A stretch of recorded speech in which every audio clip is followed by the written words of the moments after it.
जय माता रानी की दोस्तों, आज मैं आपके साथ शेयर करने वाली हूँ नवरात्रि के छठे दिन, सातवें दिन और आठवें दिन की कथा, यानी कि कात्यायनी देवी, कालरात्रि देवी और महागौरी की कथा। तो कथा शुरू करते हैं। सबसे पहले कात्यायनी देवी माता की कथा में शुरू करती हूँ।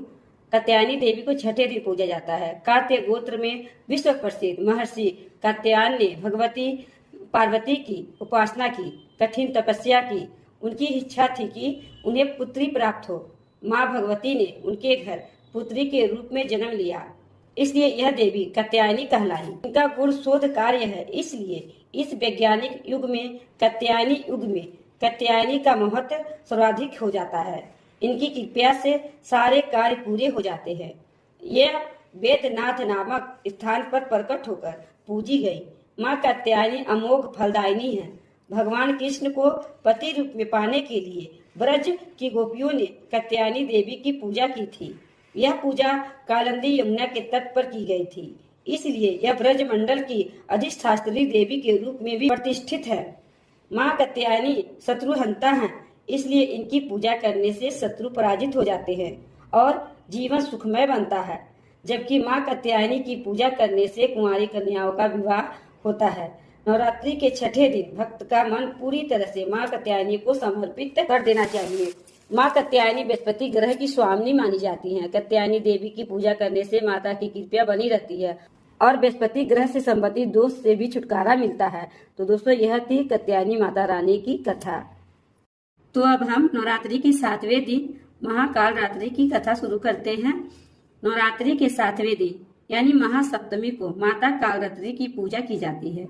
जैसा इनका नाम वैसा ही इनका रूप। खुले बालों में अमावस की रात से भी काली माँ का कालरात्रि की छवि देखकर ही भूत पिशाच भाग जाते हैं। माँ का वर्ण काला है। कथा के अनुसार दैत्य, शुभ, निशुभ और रक्त बीज के तीनों लोकों में हाहाकार मचा रखा था। इससे चिंतित होकर सभी देवतागण शिव जी के पास गए। शिव जी ने देवी पार्वती जी से राक्षसों का वध कर अपने भक्तों की रक्षा करने को कहा।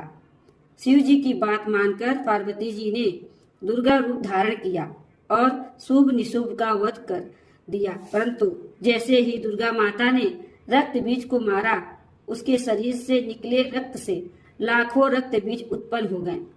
इसे देख दुर्गा जी ने अपने तेज से कालरात्रि को उत्पन्न किया। इसके बाद जब दुर्गा जी ने रक्त बीज को मारा तो उसके शरीर से निकलने वाली रक्त को कालरात्रि माता ने अपने मुख में भर लिया और सबका गला काटते हुए रक्त बीज का वध कर दिया। इनका रूप भले ही भयंकर हो, लेकिन ये सदैव शुभ फल देने वाली माँ है, इसलिए यह शुभकारी कहलाई। अर्थात इनसे भक्तों को किसी भी प्रकार से भयभीत या आतंकित होने की कतई आवश्यकता नहीं। उनके साक्षात्कार से भक्त पुण्य का भागी बनता है। कालरात्रि की उपासना करने से ब्रह्मांड की सारी सिद्धियों के दरवाजे खुलने के लगते हैं और तमाम असुरी शक्तियां उनके नाम से उच्चारण से ही भयभीत होकर दूर भागने लगते हैं। इसलिए दानव, दैत्य, राक्षस और भूत प्रेत इनके स्मरण से ही भाग जाते हैं। अंधकारमय स्थितियों का विनाश करने वाली शक्ति है कालरात्रि माँ। काल में सभी रक्षा करने वाली यह शक्ति है। यह ग्रह बाधाओं को दूर करती है और अग्नि, जल, जंतु, शत्रु और रात्रि भय दूर हो जाते हैं। कालरात्रि माता की कृपा से व्यक्ति हर तरह से भय मुक्त हो जाता है। तो दोस्तों, यह थी कालरात्रि माता की कथा। शुरू करते हैं नवरात्रि के आठवें दिन महागौरी की कथा। नवरात्रि में आठवें दिन महागौरी शक्ति की पूजा की जाती है। नाम से ही पता चलता है कि महागौरी का रूप कितना ही सुंदर हो। इनकी उपमा शंख, चंद्र और कुंद की फूल से दी गई है। माँ महागौरी अत्यंत फलदायिनी है। इनकी पूरी मुद्रा बहुत ही शांत है। कथा के अनुसार पति रूप में शिव को प्राप्त करने के लिए महागौरी ने कठोर तपस्या की थी।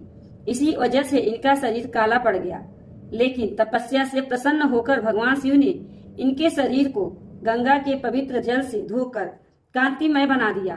उनका रूप गौर वर्ण का हो गया, इसलिए यह महागौरी कहलाई।